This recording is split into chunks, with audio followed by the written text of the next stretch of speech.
certainly. Sisters in Crime is delighted to welcome you tonight to Hijinks and Low Lows. So it's wonderful to see you all and all the difficulties with our new ticketing changes. So I'd like to... I might get COVID, Carmel. I'm going to lick it. It's ice cream. Yep. Okay, Mum. Yep. Okay. I'd like to welcome our panel. Okay. So Elizabeth Coleman, Kerryn Mayne, and Ilsa Evans, and they'll be talking tonight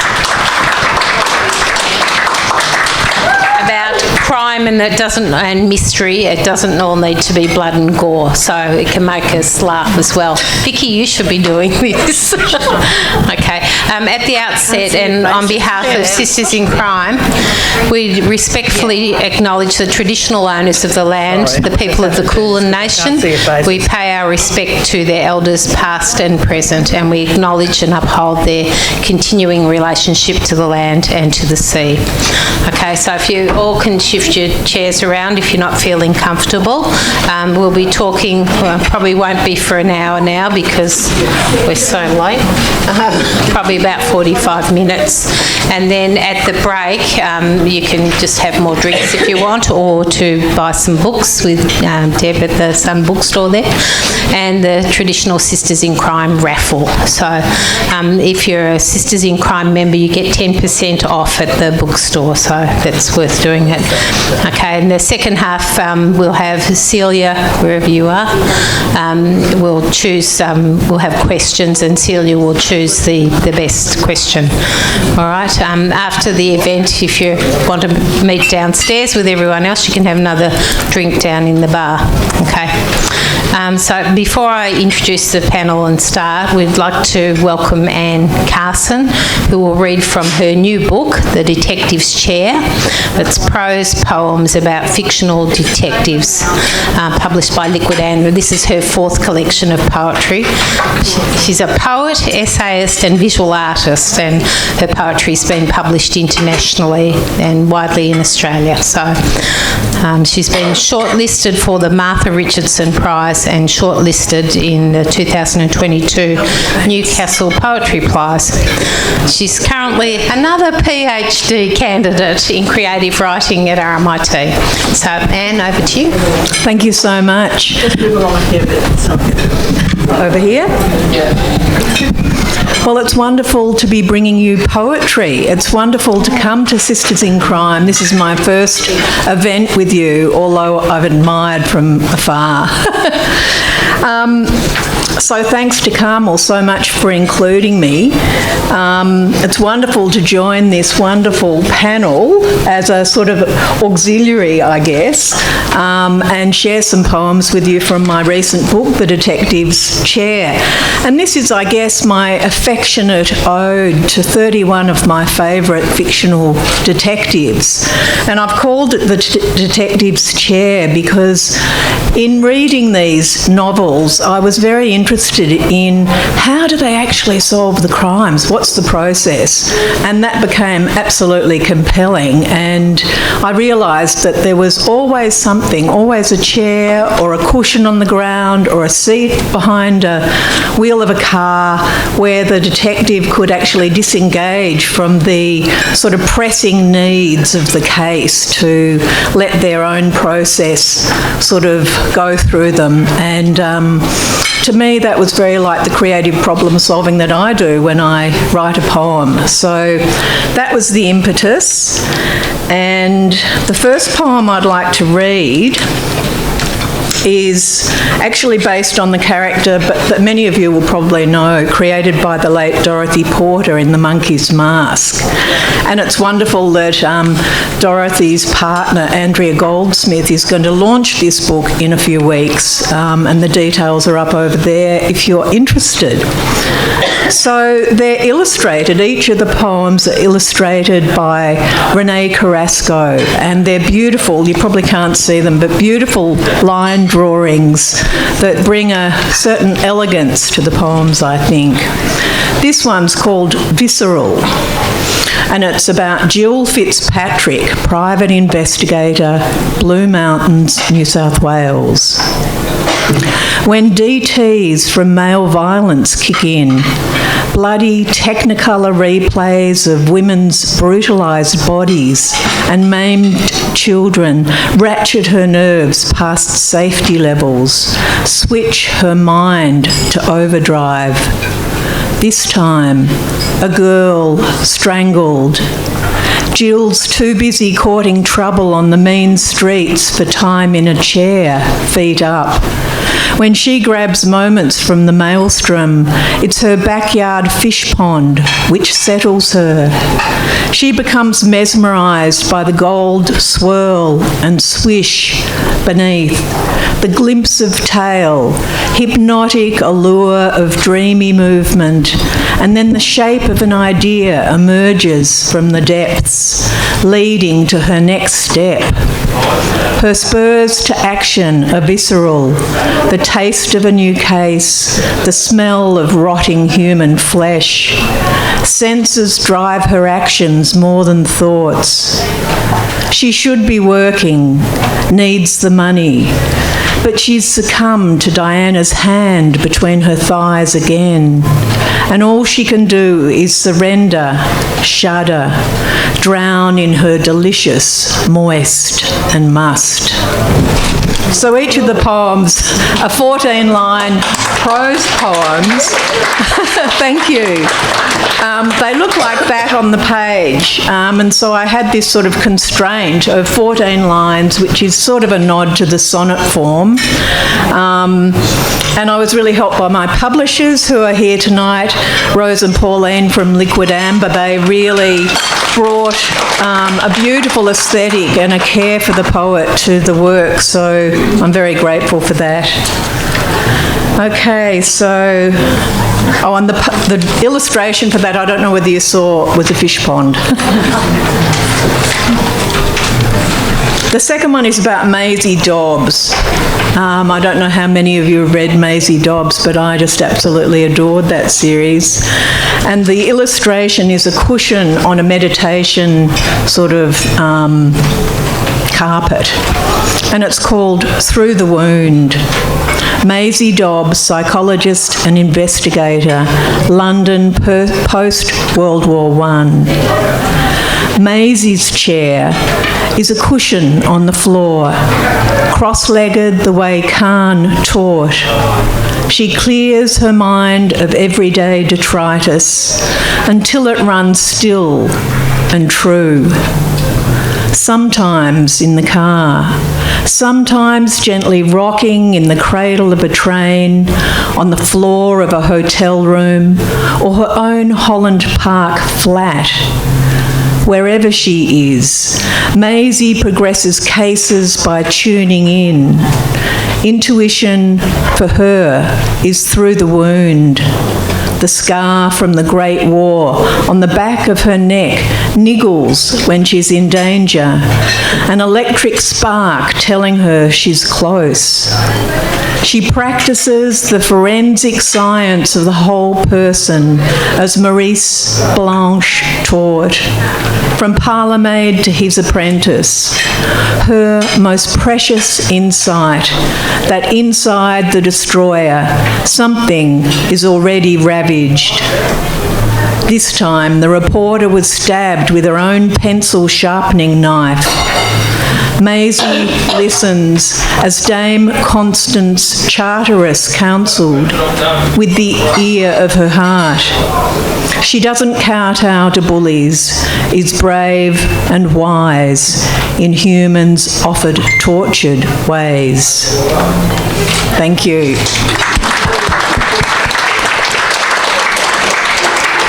Anne, that's terrific. I love to use some poetry too. I love Dorothy Porter as well. Anne's book is being launched on Saturday the 15th of April at 4 p.m. at the Melbourne Athenaeum Library. So we're all welcome, and there's details on Facebook and in our newsletter, Sisters in Crimes, A Stab in the Dark. Okay, now I'll introduce our panel here. By the way, my name's Moraig Kisler. I forgot to tell you that, so there you go. Elizabeth Coleman, in the middle there, is a screenwriter and playwright. She's Secret Bridesmaid's Business and turned novelist. She's written for countless television dramas, including every season of Miss Fisher's Murder Mystery and Miss Fisher's Modern Murder Mysteries. A Routine Infidelity, which is her book here, is published by Pantera Press, and it's her debut crime novel. Boy, have you written. I looked you up today. I couldn't believe how many things you've written. Kerryn Mayne here on my right is an author, former wedding photographer, current police officer, and terrible but enthusiastic tennis player. Her debut novel, Lenny Marks, if we can just hold that up, Gets Away with Murder, is just out with Bantam. It's an imprint of Penguin Books. And when not at work attempting to solve crime, she's writing about preparing endless streams of snacks for her children, okay? 4 children and 2 identical twins. Kerryn owns only 11 copies of The Hobbit for now. Read the book for clues. That actually does come up throughout it. Okay.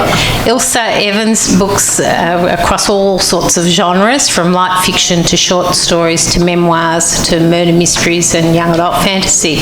2 of her books have been shortlisted for the David Awards, and her novel about domestic violence, Broken, was an Australian bestseller and selected as Australian Women's Weekly Book of the Month. Ilsa teaches creative writing, writes social commentary, and has been published in several newspapers and online journals. In 2011, she received the Eliminating Violence Against Women Eva Award for online journalism. So Family Baggage is her 15th book, published by HarperCollins. Here they all are. I just can't believe just the amount of writing going on here too. It's just incredible. I just wanted each of the authors just to read a short section of their novel and tell us a bit about it, just your elevator pitch, what the book's about. So I'll just start with you, Ilsa. Yep. Okay. Thank you very much, and thank you for that lovely introduction. And can I hasten to assure everyone I do not have COVID. I've come back from Antarctica, I like to say that, with a little bit of a chest infection, so it's not contagious. Can I just especially my panellists are probably very relieved to know that, given the fact we're in quite close proximity. Okay, so Family Baggage is about the death of a mother, and it's the events that take place after that. So it's about sibling rivalry. It's about I remember reading once that there's 3 occasions that can implode a family, and one is weddings, usually when you're not sitting in the right spot. The other one is a death in the family, and I can't remember what the third one was. I've been racking my brains trying to remember. Perhaps, yes, possibly moving house. In this case, it's the death in a family that has imploded this family, and it's about what happens in the wake of that when they clean up the mother's unit after her passing away. So I'll just read a page, which is the prologue. Enid Tapscott was dying. She knew this with a certainty that felt congealed within, thick and visceral, like marrow itself. The odd thing was that she felt removed from it all, as if the inevitability of her dying had robbed the concept of power. Instead, she was utterly relaxed, her blood warm, limbs heavy, mind deliciously foggy. Enid thought that she hadn't felt this tranquil for years. Certainly not since the 70s anyway, when for a brief period of time she had floated through life on a cloud of weed. Even if awareness of her own imminent demise hadn't been curled within, it was easily discerned from the attitudes of those around. Fatalism wafted into a miasma that hung from the ceiling like mist. The hushed voices of the nurses, the shiny-eyed solicitude of her children, and especially the sudden appearance of her mother. This last had been a dead giveaway in every sense of the term, as her mother had been cremated nearly half a century ago. Yet there she was, superimposed on the IV drip stand, gazing down at her daughter. Clearly death had done wonders for her personality. Under normal circumstances, as in when she wasn't busy dying, their defeatism would have irritated Enid. But then, she supposed, if she wasn't dying, then it wouldn't be an issue. She blinked slowly, trying to unravel this philosophical enigma. Soon it too drifted away. Her mother sighed. It was the soundtrack of Enid's childhood. She wondered if at some point her life would flash before her eyes. Maybe it already had and she'd missed it. Typical. It would have been a short feature anyway. Childhood, marriage, motherhood, death. Hopefully reincarnation was actually a thing and she'd get another shot.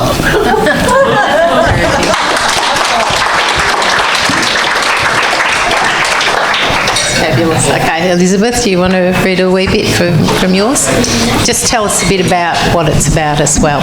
Okay, Routine Infidelity is about a female private investigator, Edwina Ted Bristol, and her beloved miniature schnauzer, Miss Marple, who is her invaluable colleague and very shrewd and smart.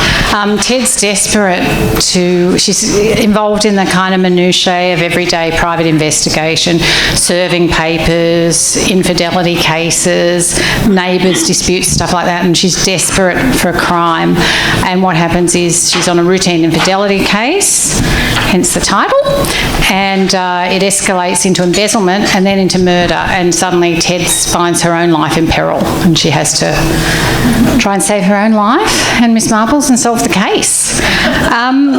So I'm wary of reading anything a bit because I don't want to do any spoilers or anything, so I'm going to read just a section early on that kind of is quite self-explanatory about Ted and her. So she's just picked up Miss Marple from Wags Away Canine Daycare, and they've gone back to Ted's place after, and this is a Friday night after work.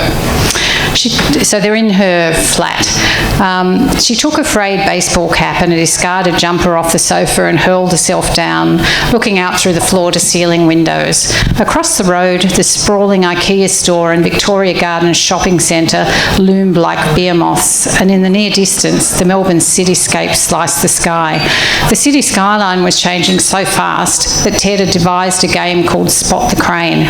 "Look," she pointed out to Miss Marple, who just jumped onto the sofa beside her, "there's another new crane, New Bridge Road. You owe me $5. Miss Marple looked like she'd be good for it. Ted took out a phone and pulled up Facebook to check the response to her post about cheating spouses, the cheating spouses article. 212 likes, 19 shares and 37 comments. Not bad. She wondered if any of the comments would translate into actual clients, but a quick flick through revealed that most of the responses were as generic as her original post. But hey, at least the shares would help raise EBI's profile. That's Edwina Bristol Investigations. She signed into Google Analytics to see how many clicks her website had attracted today.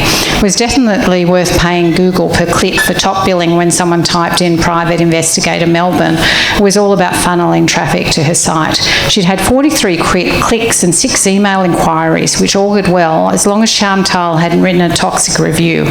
But a quick check revealed that she hadn't yet. Maybe Ted's call had made her think twice. The memory of her encounter with the phony medium brought back all those churned up feelings, and Ted was grateful for the interruption when her phone cheeped with a text. She checked the screen. It was Joel, who's her friend with benefits. "Hey, want to catch up tonight?" Ted felt herself smile. She was glad she'd reconnected with Joel. As kids, their families had been friends, and Joel had always included Ted in the boys' games, even when her 7 buffhead brothers had tried to lock her out. All these years later, Joel was still her brother Lee's best mate. He worked as a PE teacher at Preston High, the same high school it attended, which still had the same principal, Mr. Bryce, although Joel now called him Gary. Ted sometimes tried to imagine herself hanging out in the staff room at Our Lady of Sorrows with her formal principal, Mrs. Hanley, and calling her Bernadine, but she thought it would freak both of them out. Not Joel, though. He took that in his stride like everything else. Joel understood that Ted was focused on building a business and wasn't interested in a relationship. And being freshly divorced, he felt the same way, and there was no danger of anyone getting too involved because they weren't each other's type. Ted had a sudden flashback to her last boyfriend in Europe, Torsten, a mercurial Norwegian pro snowboarder who paid more attention to his knees than he did to her. But wow, the sex. Not that Joel was any slouch in that department. She'd ordered enough Thai food for two, so Ted texted back rapidly with her thumbs. Sounds good. Netflix? True crime? I've ordered Thai. Bring ice cream. But just as she was about to press send, she remembered that Friday night was garbage night in Moonee Ponds. She felt a spark ignite inside. Her research into rubbish collection in every LGA in metropolitan Melbourne was paying off again. Garbage night presented the perfect chance to search her client Gail Witherspoon's bins for evidence that her husband Matt was having an affair. It seemed incongruous in this digital age that cheaters would leave paper trails attesting to hotel trysts and secret gifts. But Ted knew from experience it was still a thing. She'd head over when it got dark. She deleted her text to Joel and started again. Sorry, working tonight. Let's talk tomorrow. X. Ted tossed her phone down and raised her beer to Miss Marple. To us, to kick-ass females living life on our own terms.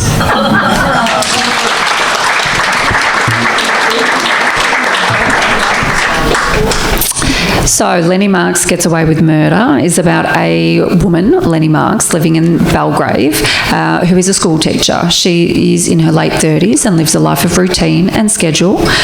She doesn't want anything to change, but she's got a couple of things going to make that happen, regardless whether she likes it or not, which is a letter from the parole board, which tells her her stepfather is being released from prison, although she can't think of why she would need to be notified.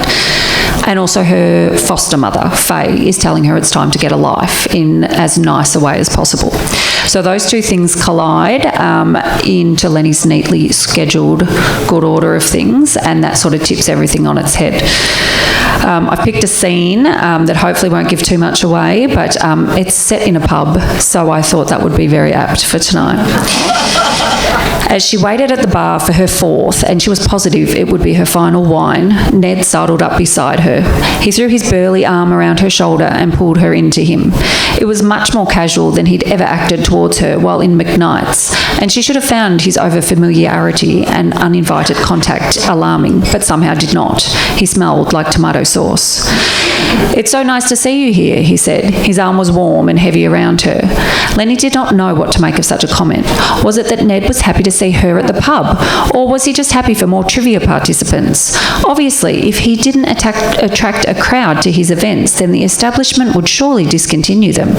Or was he indicating that he, Ned McKnight, was happy to see her, Lenny Marks? She was unable to clarify as Amy squeezed her tiny frame between them. Her near translucent blouse showed the outline of her bra. Lenny wondered if she should let her know her underwear was on display, but didn't want to embarrass her. Faye always said to avoid personal comments unless it was about something readily fixable. "Babe, this is so much fun. Everyone is loving it. I just wish you had more music questions. I'm terrible at general knowledge and stuff," Amy said. She poked a finger into Ned's chest and leaned in to kiss him, but she landed it awkwardly on his stubbled cheek. This appeared to be a sign of Amy's increasing intoxication, not that Lenny was any better. Lenny looked away, feeling like she was interrupting a private moment despite being there first.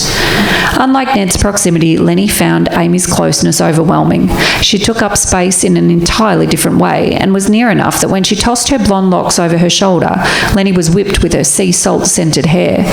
Lenny stepped backwards, ready to return to the safety of the table, and collided with a man trying to wrangle 3 beers away from the bar. They sloshed over her back, and she felt the cold liquid seep through her thick sweater. She turned, inexplicably expecting to be faced with Fergus, that's her stepdad, but of course she was not.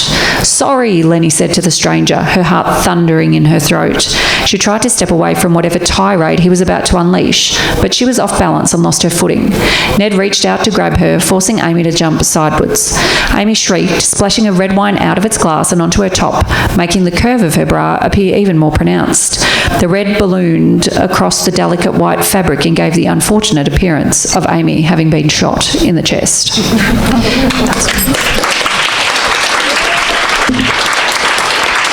They're all terrific books, and is that working? Yeah, that's better. It's funny because there's some really comic parts through all of the books, but there's also some very heavy themes too, like domestic violence, just about secrets and lies and betrayals. You've all sort of written about families or lack thereof, so I'd just like you to talk a bit about families. Elsa and I were talking about how stuffed they are, a lot of them. So just tell me why you've decided to write about families. Why? Because you've got, a sister in your book, Elizabeth, that's basically she's got some guy that's ripping her off. Catfish. Yeah, catfish. So thanks. And Kerryn, yours is really a lack of a family. So I'd just like to talk about why you chose that, because it runs through all of the books, very much so. So perhaps Ilsa, you start, because yours is very much about siblings. Yes, absolutely, very much so. Though, mind you, I didn't have 7 brothers in mine. That's like, I did put my sister in a book once many years ago and gave her 4 children and made her pregnant with twins as punishment. So because we weren't speaking at the time. I also put my ex-husband in a book once and tweaked his sexuality, but that's another one. This one, though, none of my relatives are in this one, but I love, family is such a fertile ground for characters. I hasten to say again that the characters are totally fictional in this one, though the structural stuff is drawn from real life, the stuff that sort of surrounds what happens, but absolutely it's informed by family, it's informed by those sort of, you never, I'm 63 years old, but I still have sibling rivalry. I still have, if I see something, my parents have both passed away now for quite some years, but I remember being at my sister's the other day and I said, "Where did you get that?" And she said, "Oh, Mum gave it to me." And I thought, well... Oops. Why? So, it never ends. You're always still a child, and I love playing with those relationships and exploring them further. Yep. Yeah, that's so true. I loved that about your book. I've got 3 sisters, so yeah. Ted is in a family of 9. She's kind of the runt of the litter. So her name's Edwina. Everyone calls her Ted. The oldest sibling in the family is her beloved sister Bob, who's Roberta Bob, and then in the middle there's 7 brothers who've all kind of got girly names like Kerry, Kim, Leslie, Robin, blah blah blah. And Ted is informed by a family tragedy, something that happened to her when she was very young. And she's really kind of feisty, she's kind of defensive, she's got commitment problems, she's kind of terrified of just stopping, just being still and feeling what she's actually feeling. And her family, it's not helped by the fact that her family communication is somewhat flawed. They just kind of communicate by kind of beating each other up, and there's not a lot of depth in the family. Even though there actually is beneath the surface, but nobody knows how to express it. Yeah. Nobody knows how to just say how they feel about one another. And I just found that really interesting, that if you've got a family tragedy combined with a family who doesn't know how to deal with that tragedy, I just thought that was a really kind of fertile ground to explore. And it's also kind of funny in a poignant, tragic kind of way. And as you said, Lenny's sort of lacking a family, which is certainly not my case at all, although sometimes I'd really appreciate some of that quiet time. Just the isolation for Lenny was what interested me. So she's very isolated, and I think if you have too many family members, there is an expectation, or there should be some sort of involvement by them. So I didn't want it to be that I guess Lenny had 9 siblings and not one of them wanted to talk to her, because that would indicate something, I think, about her personality. So I sort of, tried to, give her as few family members as I could. Also, I don't know how you'd keep track of 9 siblings in a book. Like, that's actually ridiculous. So, oh, 8, one of 9. So only 8 siblings. Actually, that sounds perfectly reasonable. Sorry, I take it back. So that's probably laziness on my part, that I just thought by the least amount of family members I give her, the less spreadsheeting I have to do. So but family, brilliant, because there's something that always pulls you back in family. Like if it's your friends, you can cut, friends or acquaintances, you can cut them away, that's expected. But family, there's always that bond, regardless of how toxic or how, lovely or the complete opposite it is. Something always pulls you back. It's family. You're kind of bound to them, unfortunately. Just keep going with that, because I wanted to talk about mothers, because that's in each of the books too. Now, these two, both the girls have lost their mothers quite early, and so it has informed how they've come to deal with life. But in Ilsa's book too, Mum is actually a bit of an enigma. They find a diary about Mum. She's got a secret life. So would you like to talk a bit about the mums? And even like in yours too, she's got a stepmum, but not stepmum. What are they called? Foster mum. Thank you. Yep. So would you like to talk first? Yep. Absolutely. And I think, in a sense, absence is a presence in itself. So, like in both of your books, which I enjoyed thoroughly, the absence of the mother was a character in itself. In mine, of course, it's the death of the mother that causes the events that follow. But also, I think I wanted to play with the fact that we often see our mother, and I'm sure my children do the same thing, that I'm first and foremost their mother. And then I think they get a shock when they realise that I'm actually a person, that I've done things, and probably very similar things to what they've done. And I'm sure they sort of probably think they're each a product of IVF, I'm not sure. But they're not. I think that comes as a bit of a shock. So I wanted to play with the idea of the mother as a person, and then these middle-aged sisters who are packing up her life find evidence of the fact that she is a person, and she had this rich and vibrant life that was alongside being a mother. So I had a lot of fun exploring that. I thought it would be interesting, this sounds very heartless, I thought it would be interesting if Ted was motherless, mainly because the incident that left her motherless, she was kind of involved in, and she has erroneously for decades and decades actually blamed herself for this incident and carried a huge amount of guilt and carried this secret that she's kept from her family, which is part of the reason she communicates with her family by beating her brothers up and being a smart ass. And only her sister Bob sees who she really is, and Bob kind of worries sick about how she'll never come to terms with what's happened. And so this first book is about, along with crime and stuff, about Ted getting to the point where she can actually acknowledge that the guilt that she carries and come to finally accept that it actually wasn't her fault. But I guess I just thought losing your mum as a kid is the worst thing you could possibly imagine, and so I just wanted to put the character under that kind of that kind of stress. And I'm going to sort of echo what Elizabeth just said, which means we're all just really horrible people.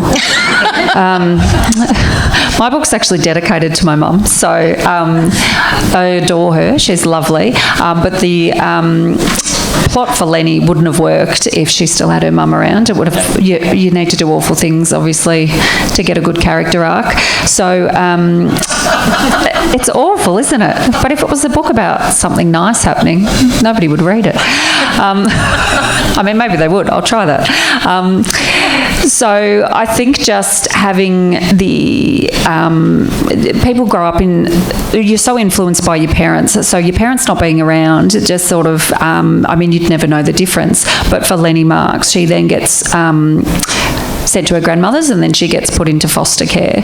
And her foster mother is a beautiful person, so and that's not a spoiler. She's absolutely gorgeous, to the point where her name I liked so much when we had our twins, not just because I'd run out of names because I was up to 4 kids. I used that stepmother's name, foster mother's name, as my daughter's middle name, Faye, because I loved it so much, and really enjoyed writing that character. But yeah, I wanted her to have the option to still have that mother figure without having that actual person, and then just sort of to be able to expand into a story. It's actually, when you broke it down for Ted, it's actually a really similar like storyline, which is quite funny. Just insert character's name here. So I'm going to let Elizabeth speak to me for the rest of the evening, and I'll be at the bar. And the thing is with this, it is hijinks and low lows. There's a lot of really serious themes going on here, but there's so much comedy in it. So I loved in Ilsa's they find mum's dildo. So it was just, so there's all these little bits and pieces. So how do you do that? Like how do you get the comedies? No, just when to insert that, to pull back, because some of it, all of the books have some very dark themes, but they are absolutely hysterical. And Carmel, I'll talk to you about some of the characters, because there's some beauties through all of the books. Yep. So, look, thank you. I love it when I think I do a lot of work around social issues, and I love having them in my books as well. But I think when I'm teaching, which I teach a graduate certificate in family violence, so there's no room for humour in the classroom. So it's a real, I love being able to inject the books with humour.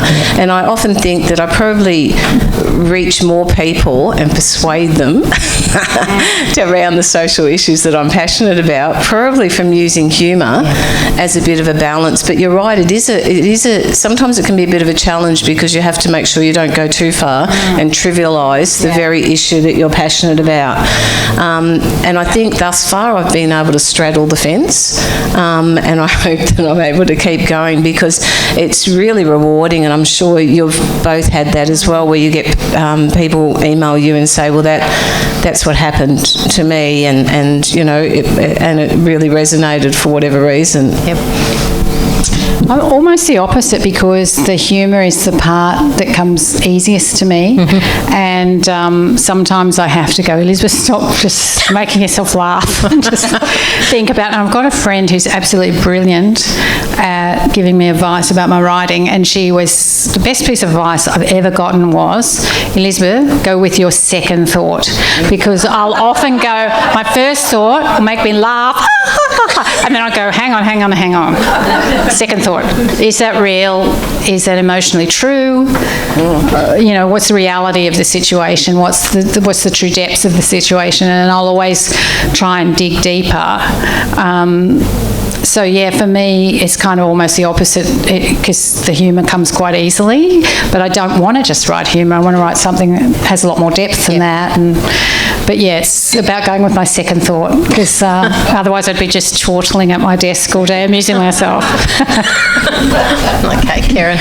And I think that first published book, but second finished book, my first book is quite serious, and it was a police procedural. And I think I was so focused on being able to finish a book that I didn't put, I like to have a laugh, and I like a book that I can walk away from and I feel a bit uplifted and have had a laugh. So when I then sat down to write the next book, because the first one is in the depths of my hard drive, never to pop out again, as many authors have. I think I've just relaxed a bit and just had a bit more fun with it. And yeah, not so much fun that it's trivialised, because that is certainly not what I would have wanted to do, but I love a bit of dark humour in there, and that was a real compliment that people said, yeah, it's the dark humour, or I've had a laugh at different elements of your book, and as well as like some of the things people just cringe at. Like, it's just amazing the emotions people take out of your book, and crying. A lot of people have told me they've cried, and I'm not sorry about that, because it's such a compliment. So yeah, it's just, I'm not exactly sure what the formula is to making that humour happen, but it's a compliment. I'll take it. Well, she's such a beautiful character. She really is. And I do want to talk to you about some of your characters, because there's some beauties in there. So just choose a favourite or a non-favourite, and why they're your favourite. Oh gosh, this is when I wish I wasn't the first one answering, so I could think. I was just thinking, actually, I love the fact we're never laughing at Lenny. Yeah. And I thought that was a real skill, because it's a subtle humour. Anyway, I'm supposed to be talking about my book. I did that really intentionally, and that's exactly what I meant to do. Favourite characters, I think my least favourite probably was one of the sisters, the younger sister, and I had to be really careful that the fact that she was my least favourite, I didn't make her too much of a villain, because none of them were. They were all human. They all had their faults, and they all probably didn't, behave at their best during that week. But my favourite character was probably the mother, who passed away in the very beginning. I just loved the fact that she'd lived such a rich life, but she'd made these choices which prioritised family regardless, and then sort of persuaded herself that was what she wanted anyway. And, she had no choice, so she was going to go with it. So I really enjoyed her. I wish I'd sort of been able to keep her around, but obviously when you die in the prologue, it's sort of the book hinges on your death, so there's no coming back from that. Yeah, I could have smacked that sister too. Yes. And her son. Yes, I'm just hoping when my sister reads it, she doesn't think that I'm waiting for a text. What happened to me with a play I wrote once about a family that was kind of barely thinly veiled autobiographical, and I was like, oh God, everyone went, oh, I said that, that was me. Yeah. And only my younger brother had not seen it, and I was like, oh my God, what's he going to say when he sees it? And my brother sees it, and I'm like, oh, and he goes, well, there's nothing of me in there. So I was like, you can't win, really. In terms of a routine infidelity, my favourite character is probably, I've just got a real soft spot for Bob, Ted's sister. Yeah, she's lovely. And the dog. And it was a toss-up between Bob and Miss Marple. Yeah. Bobby's very, she's just a loving, giving person. She's very intelligent, but she's too trusting, and so she ends up in a lot of very hurtful situations because she wants to believe in the best in people, and that's how she chooses to live her life, by believing in the better side of people's nature, and it doesn't always serve her well. But she still doesn't, she never hardens, she never gets cynical. So I respect that about Bob. I liked Bob as well. I really liked Bob. So Lenny Marks would be a really easy one to say that's the character, but I'm going to pick, it's actually two, so it's Cheating Amy and Ashley, because if you read the book, it's they're sort of, I liken them to the two-headed monster in the Muppets, if anybody's seen that. And so they're just kind of essentially one person, and I made them, I loved writing them, but I really did have to dial back the want to be just like this crazy, like sort of overwhelming bitch the whole time. And so I had to dial it back. And in fact, one of the scenes towards the end where they have a bit of a run-in with Lenny, that was one of the comments that came back when people first read it, was probably a bit over the top. And but I had such fun with it. But you've got some lovely little characters and just little incidents. There's one in in the tea room at school. I love this. Someone steals the tea. And so many people have said that. And I think that stealing from staff rooms, regardless of teachers or policing or whatever job you do, I think this is just a universal thing that happens, and it's a terrible thing that people do. Don't knock off other people's food. But yeah, I think that I've got a lot of feedback about that. Oh, you nailed that with the stealing of the tea. Yeah. There's so many little incidents in all the books that you can just recognise, and I'd like you to tell us about a few more characters, because you've got some beauties in there. So perhaps you can tell us maybe even about the brother, because Mum's got so many secrets. Yes, she does, of course. So the youngest brother, and this was a bit of a challenge. My youngest sister actually has an intellectual disability, and without even really thinking about it, I made the youngest brother. The character had an intellectual disability, but then I tweaked it a little bit. I think it was almost like what I would love my sister to be able to do. So he loves Wikipedia, so he quotes little random facts that he injects into the conversation, which really don't have much to do with whatever's being said. It just might have a little hook there. Hysterical, some of them. Yeah, and I had so much fun researching those, so that, for instance, if somebody mentions something about a coffin, and he might come out with the fact that I think it was William the Conqueror exploded in his coffin on the way to the funeral, which is actually true. Yes, it was very unpleasant, and the aristocracy, who of course got front row seats, sort of suffered the worst of it. But I mean, you can imagine it was very hot, and they didn't have much refrigeration in those days. So he'll come out with these little facts that he knows from Wikipedia. So I had tremendous fun with him. And then, of course, I had to get, it was the first time I've had a sensitivity reader, but I had to do that. And she did come back with some stuff that I thought that I was fairly sensitive, and particularly because of my sister, who I'm the guardian for now, so I'm fairly familiar. But then also I think that made me a little jaded in some ways. And so she did pick up on some really interesting facets that I had, Harry, the brother, and when I read it I thought, yes, that was very ableist without even consciously realising it. So she was, worth her weight in gold, especially because I didn't have to pay her, the publishers did, so even better.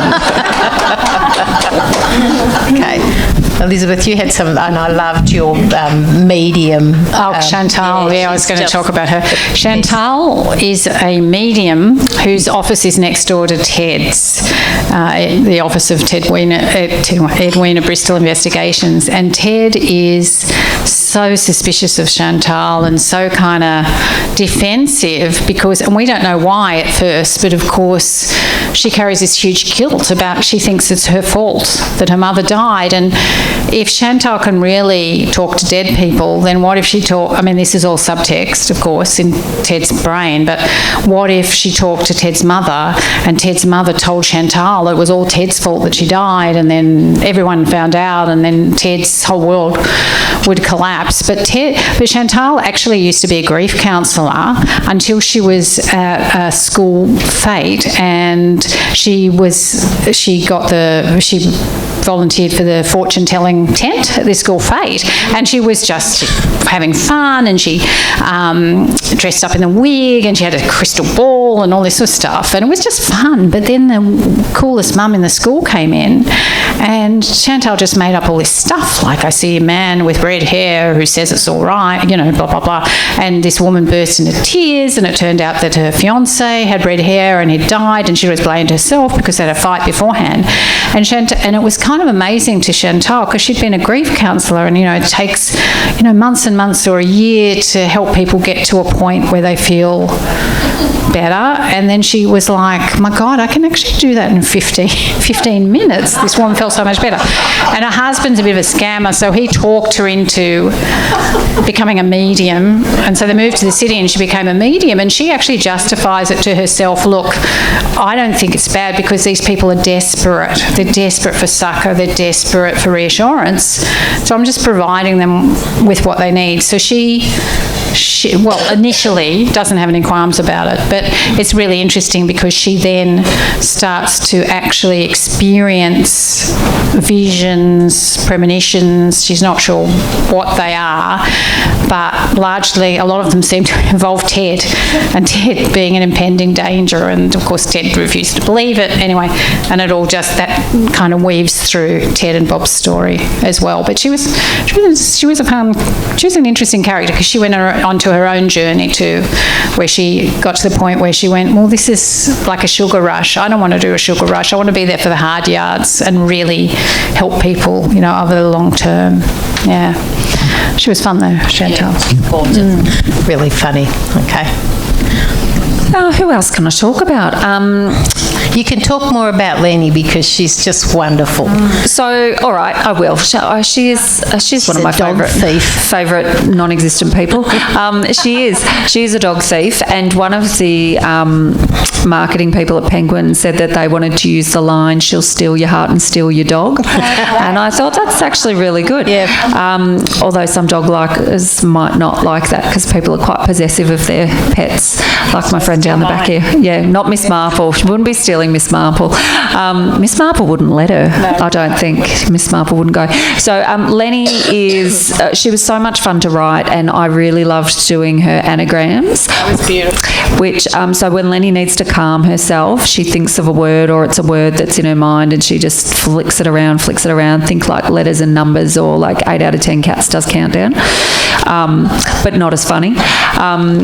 So she does that, and that was really fun to write because I also got to slot some little clues in there about either how she felt or what the scene might, sort of the tone of the scene might be in the way the words switched around. I also, I used an anagram creator too. I didn't come up with all those myself. So I'd love to say I did, and maybe I should because nobody would ever know that. I was in awe of your skills. Just pretend you never heard that, everybody. But yeah, so Lenny Marks was such good fun to write, and it was sort of that social anxiety, that really good-hearted person that doesn't know it and that also can't identify sort of the good things. Not a victim, not playing the victim in any way, but she can't identify, like there's another really lovely person in the book trying to be her friend, and she can't see that because she's so busy, because she's picked these two women to be her friends that are so inappropriate, the two-headed Muppet monster, and she doesn't see this lovely lady buzzing around her trying to be her friend. So she's just a really fun, quirky character that you want to hug, that wouldn't let you hug her. Yeah. But really good fun to write. Yeah. She's lovely. She has such a beautiful arc in the book as well. It's just delightful. And I love it. She steals a dog, and I really did love this. This is how good-hearted she is, just because the dog's being beaten up. Just let me have a look. When you were writing the books, I just want to ask you this. What surprised you the most about what you were writing? That's a really interesting question, because that often happens. Sometimes you're writing, and I'm not sure if you guys found this as well, you'll be writing a character and you'll have an idea of the arc in your mind, and then the character tells you no. That's not happening. That's not where I'm going with this. And you realise that that doesn't work, and they've got to go in a different direction. I think for me with this one, because I did use some of the stuff that happened after my own mother's death 8 years ago, I was surprised, I think, a little bit at it was rather cathartic, and usually my books, I'm not writing them for that purpose. So that's really surprised me. I think I had to put it aside for a little while, which is unusual for me. Usually if I get to around the 20,000 word mark, that's all I want to do. The first 20,000 is nothing. I don't want anything to do with it. My house is never so clean as when the first 20,000 words, because I'll make any excuse not to write. But then once I get into it, that's all I want to do. With this one, it was different, and I had to keep putting it aside, I think, because that was quite the characters. I hasten, in case my sister's here, the characters are totally fictional, but the circumstances weren't. So yeah, that really surprised me. Terrific. I was surprised by the outcome of Bob's catfishing story. Yeah. Yeah, that surprised me as I came along, and that actually had a personal reference for me that I can't explain because it would be a spoiler, but that was certainly not what I was expecting to happen when I first started writing that story, the end result of that. Yeah, because I thought that was going to be the end of the book, and it didn't. It went on a terrific tangent. Yep. That catfishing storyline threw me too, because I was so sure with my detective hat on I knew where it was going, and that's not where it went at all. Very unopen-minded of me. I think Lenny Marks surprised me the most by being just a sort of an overall picture of being uplifting. Like, that's been described to me as being quite a hopeful, uplifting book, and I think that surprised me the most, because although I was writing a story about Lenny and I really liked Lenny, it is ultimately a story about, you know, some pretty tragic circumstances and trauma, and yet for it to be uplifting was a big surprise, to the point where when I pitched the next one to my editor and she said, oh, that's a bit dark, you're going to have to make it a bit more uplifting. So I have to inject another uplifting murder into a book. And that's not that easy. Okay. Oh, that's great. And with each of it, or both of you two, these two are, very similar in some ways, like the trauma. All of them seem to be avoiding whatever trauma happened. So that's a really interesting theme throughout the book. There's another thing I just want to ask you all. Do you take risks in your writing? Is there something you'd really like to write but are scared to? Gosh, I think I take risks, actually, because I change genres a lot. So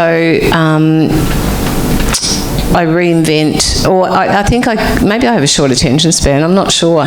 But like I did the murder mysteries, which I was here last time to speak about, and I enjoyed them so much. And then I did a young adult dystopian novel. I mean, I don't even know where that came from, with no humour whatsoever in that one. And then sort of went back to, I've written a couple of really serious ones with no humour either, around the family violence side of things, the journey of a woman who was in an abusive relationship. I think my favourite is this blend of taking a couple of social issues and then having that humorous side, and I keep coming back to that.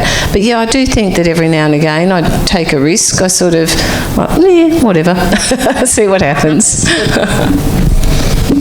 I really love psychological thrillers, but I didn't know, and I still don't know if my style, because my natural style is kind of funny and warm, I don't know if that would work, the tension and the edge of a seat and just, oh my God, what's going to happen? And so I'm always pleased when sometimes people say to me, oh my God, I had to read, I didn't know what was going to happen, and stuff like that. I'm always really pleased by that, because I found, it's a delicate dance trying to marry those two things. Yeah. Yep. I don't think there's any risks. I don't think I've held back on what I want to write. I don't think I've been writing for long enough. I think if I wanted to put it in there, I'd give it a go. But ultimately, I'm a little bit lazy. So, I love a historical fiction, for instance, but I just can't imagine doing that much research. Yeah, so I just, it comes back to, I'll write about crime because I'm a police officer. I'll write about it in the present day. I really hope you buy my book, though. Look, they're all terrific. They really are. They're just such great characters throughout. So it's really good. I'm going to have to wind it up soon because we're getting very late, unfortunately. It's been great. So the next thing, what's your next project for all of you? Mine is a siege. Oh. So I'm 3/4 of the way through this one, and it's a group of people, one of whom comes out of this book and one of whom comes out of Avery Conifer. So I like to reuse my characters. I think that's my laziness. Yeah. So they just happen. It's a group of people who just happen to be a chemist at a particular point in time when they're held hostage. So I'm having a wonderful time with this one. Oh, that's scary. I like the sound of that.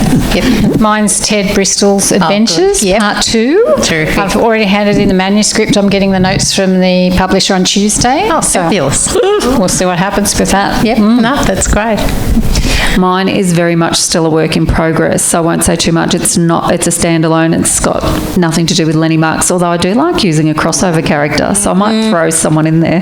But yeah, I've just sort of now got to get back to the business of ignoring my 4 children and writing more books. I do love them. Please don't call. I'd like to go services on more with these, but I think we're running out of time because everything was late. So we're just going to have a break now. So thank you very much. Honestly, everyone go and buy them. They're really, really good reads, and there's dark bits, but there's so much humour through them. They're just wonderful books. So enjoy, everyone. Go up to buy some now. Okay, so say your name when you ask a question, and not just a question, please, not a dialogue.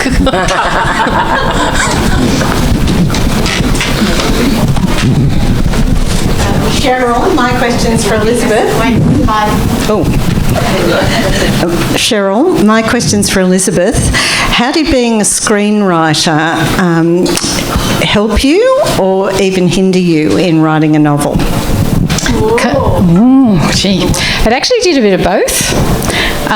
When I first started writing a long time ago, screenwriting, I was writing a lot for commercial TV, so I was used to writing cliffhangers for commercial breaks and the end of the episode, and I think that taught me a lot about structure and gave me kind of an innate sense of when something's got to happen, or just plot. I think it really helped me with plot, but also everything's so truncated and brief with screenwriting that I really needed to learn to kind of sit in the moment, and I couldn't just cut to something if it wasn't working. I couldn't just cut to a beautiful sunset. I had to describe the beautiful sunset.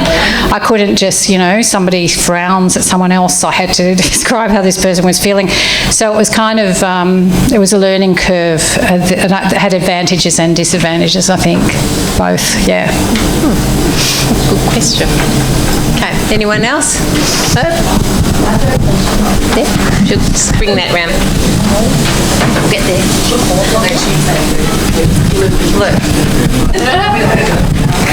Oh, is it working? Yep.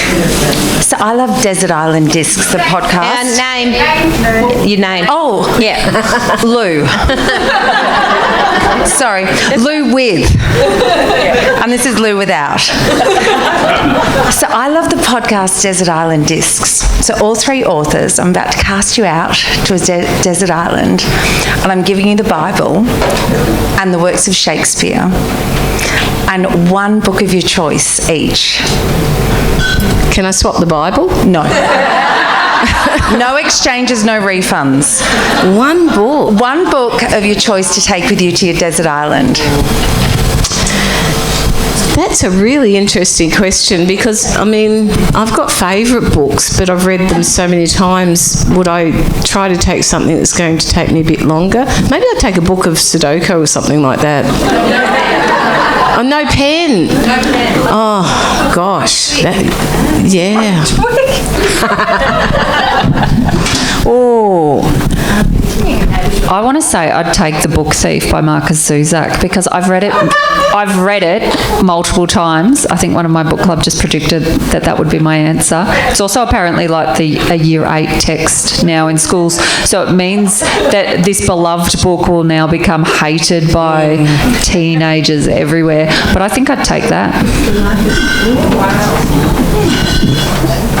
I really love Pride and Prejudice, which is such a corny, cliche answer, but I think I would have to be. I think I'd have to take Lizzie and Mr. Darcy with me.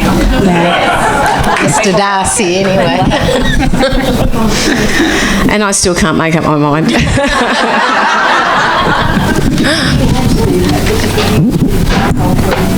He's got Sudoku.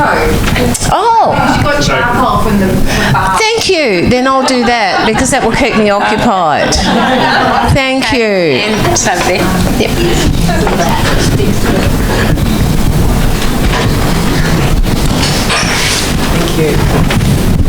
Hi, it's Anne. This is for Ilsa. I'm really interested in and love hearing about you weaving social justice issues into your work. And I'm really curious about what comes first. There may not even be a pattern, but can you talk about how character and sort of social justice issue arise for you? Thank you. That's a lovely question, and I'm not sure what comes first. I think something just starts to percolate over time. I did a book once where the social justice issue that I was sort of just, they're often just a sub-theme within the book. In this case, it was euthanasia. One of the characters had a parent who, gosh, I seem to have a bit of hang-up about parents, don't I? Had a parent who had passed away, chosen to pass away after an illness, a diagnosis. And after that, I got invited to be an ambassador for Dying with Dignity. And I have to say that was just such an incredible thing, that this fictional book, which once again I had a bit of humour in there as well as this sub-theme, which wasn't the main theme of the book, it was just this side one, that ended up with this invitation, which was incredibly humbling. So I think sometimes things just percolate. I might read something somewhere. I mean, obviously a lot of my professional work is done around family violence and violence against women. And so often my books will have and it might be a really minor theme, but it's like it's an opportunity for me to have something in there. And I've noticed in the last probably couple of years, so many more books are doing, have a like a really minor theme in the background that's highlighting violence against women. I mean, Vicky, I was just looking at you and I thought about your The Unbelieved, of course. And I mean, in some ways, both of your books as well. And it's wonderful to see those themes coming out in books, I think, increasingly. So that's really heartening. But yeah, I'm not sure what comes first. I think I just percolate and then something starts to form a character and then it's off. Thanks. Any more questions? Yep. Priscilla? Andrew, I think she knows me. Sorry, I'm going to ask a frivolous question in some ways, but Kerryn, is it your police work, or your being a mother, or your tennis playing that most informs your writing? Well, the tennis playing has taught me about failure a lot and losing.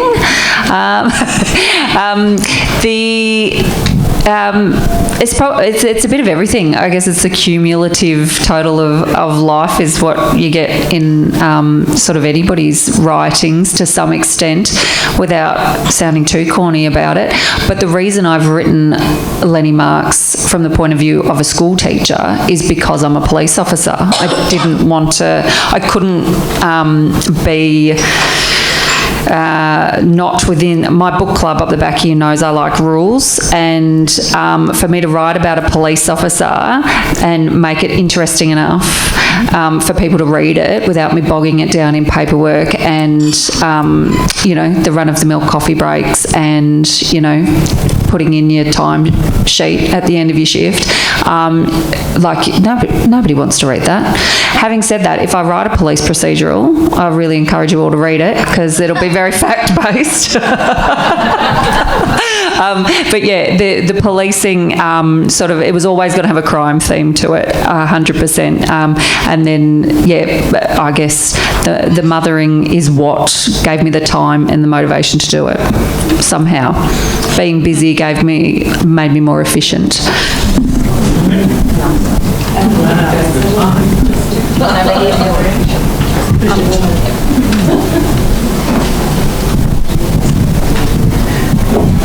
Thank you, Priscilla. how much of yourself bleeds into your stories? Lots. Yes, from my perspective, for me, I think I've learned over the books. If I look back at my early ones, I think it was too much. I had to learn over time to divorce myself, but I still think I need to like my main character, and I think so it's somebody that I'd have over for a drink, so obviously I'm going to, but that's me. No, it's me as well. I think you've got to be passionate and you've got to be engaged to that level. So I kind of liken to it, you spend a year or whatever, you're just spilling your guts all over a table, and then you say, hey world, come on and pick through the entrails. It's kind of a bit like that. And you have to kind of just go, okay, well, this is what I asked for. So yeah, I think it's impossible to do it intensely and passionately without being incredibly invested, personally. I completely agree. And I think somebody, I don't know who said it, I think Sally Hepworth might have told me this, they say there's a third of you, a third of people you know, and a third made up. But I do love how many of your family members you use it, Ilsa, and give it a bit of a diabolical spin. And so I'm thinking maybe that's just going to be my standing threat over people from now on. Maybe book club, if you don't finish the book, you'll go in as some sort of horrible character in the next one. So it'll be great. The power. Any other questions? Yep. Hi, I'm Karen. I'm just wondering, do each of you have a particular place and time that you prefer to do your writing? I think I said before about what happens after the first 20 or 30,000 words, and I think then as long as it's at home, I don't think I'd ever be able to go on I'd love to go on a writing retreat simply for the social side of things, but I don't think I'd do much writing. I think I think it's at home, and then once I get to that point, it's any room in the house, it's laptop on the lap, it just takes on a life of its own, but definitely my house. I love my house, and it's interesting too, because of course you're mini schnauzer. I have a mini schnauzer, and I had a mini schnauzer in the last book. So the mini schnauzer knows what to do, and it just sits in the corner, and not as good as Miss Marple. My mini schnauzer, who has been hit by a car 3 times in the last week. When I was in Antarctica, it escaped from the dog sitter, tried to find its way home across 3 suburbs, got hit by a car 3 times on the way, didn't get found for 2 days, so it got to my house, and of course I was on the other side of the world, and the poor thing had made it all the way. I shouldn't laugh, should I? But it's this incredible escape and journey home, and then no one was there. So 2 days later, finally people managed to trap her, because by then she was injured and hiding. She is fine, she's in a cone, she's got bandages all over her, she's cost an absolute fortune, and her name's Grady. Well, that was a torrid story, wasn't it? Wow. Very torrid. I think Lenny Marks needs to come and steal your dog.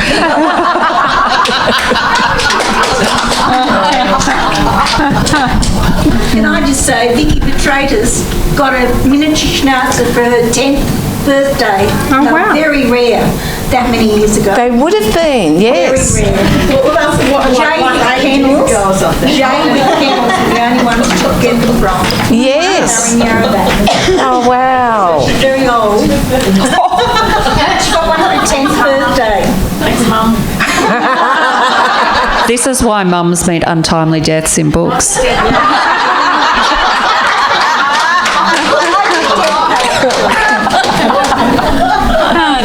Dedicating the next book to. But maybe to the mini schnauzer. Oh my God. Did we all answer that question? question? I don't know. I've forgotten what it was. I've forgotten what the question was. What was the question again? Sorry. Favourite wedding? That's right. Yeah. I'm actually different to you. I'm quite rigid with my work. I get up, I really like writing early in the morning, or starting early in the morning. So I'll set the alarm for 5:30. I'll get up, I'll have something to eat, and then I just start. And I don't take calls, I would be lying if I said I didn't, look online and stuff. But I just basically just do it. And I love that those first few hours in the morning when it's really early and there's no one else around and the day seems full of promise and nobody's going to ring you and no one's going to send you an email. I just find that time really precious. But then, I keep going and I probably do 6 or 7 hours, but I always start really early. My preferred time is in the morning, and I love to have a little bit of solo time, bit of writing time, then try and get a good couple of hours in. However, my husband has spoken to me about ignoring the children and keeping them locked in their rooms for that period of time, so I'm not allowed to do that anymore. No, it's not what I do at all. Preferably, I would love to write in a nice, quiet house. I love writing in my house. Unfortunately, I live in a house with many children, and so I just write when I can or when people are sleeping. Thank you. Any more questions? No? That's it? Okay. I think I've got 3 new detectives to write about. Very exciting. Okay, so I'm going to read 2 final poems. The first is someone that probably many of you will know, Victoria Ifeanya Wachowski. I don't know whether you can see the illustration, but it's of her Trans Am dashboard. It's called Keeping Her Gun Wrist Strong. Victoria Ifeanya Wachowski, private investigator, Chicago, USA. She packs picklocks, holsters her Swiss and Wesson under an old windsheeter, triple locks her apartment, creeps past her neighbour's door. 3 a.m. Chicago. Something's fishy in the senator's office. 3 hours to rifle files before workers arrive. Vic to her friends, Cookie and Doll to Sal, her 74 years young downstairs neighbour who joins her on stakeouts. To clients, it's V.I. Wachowski, P.I. Life on the dark side makes her cranky, distrustful, even of loved ones. A short fuse and plenty of lip don't help. Survival as a child was street fighting. Now her late mother Gabriella's manual Olivetti keeps her gun wrist strong. Not for her philosophising, she fights against the bad guys and for women. The only time she spends in a chair is parked, panting behind the wheel of her red Trans Am after a chase. At the end of a hard day, she likes whiskey, a bath for bruises and soreness, then to collapse into bed where nightmares rake her sleep.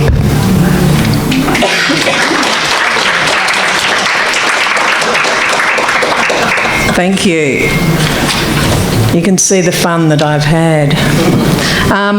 The final one was recommended by a beautiful poet, the late Geordie Albiston, who you might know of, and she said, "What about yourself? Why don't you become a detective?" So this one's called Pocket of Contemplation, Anne M. Carson, poet, DI, Chelsea, Australia. Her chair is red, like her wine, capacious enough so she can curl cat-like in its folds. It's dusk, and the dead bodies of failed poems lie scattered around. She can't deal deal with bloody dismemberment just yet. Right now, she wants to follow where the new poem spore leads, quick on its heels to prevent escape. Later, engine throb throws her into reverie. She's pillion on the motorcycle, letting the world and all responsibility whiz past. The great clock stalls. A pocket of contemplation opens. Nothing is expected of her except presence. Speed awakens the kind of attention poems long for. Razor sharp and rambling at the same time. Here she finds freedom, and in daily beach walks, calibrated to waves' constancy and the far horizon's seductive call. Rarely found at desks foursquare, she likes life best when thoughts think her rather than the other way around. Without distraction, ideas flock.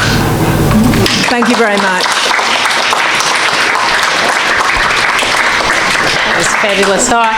Well, thank you all for coming. I'm sorry dinner was so late. Thank you.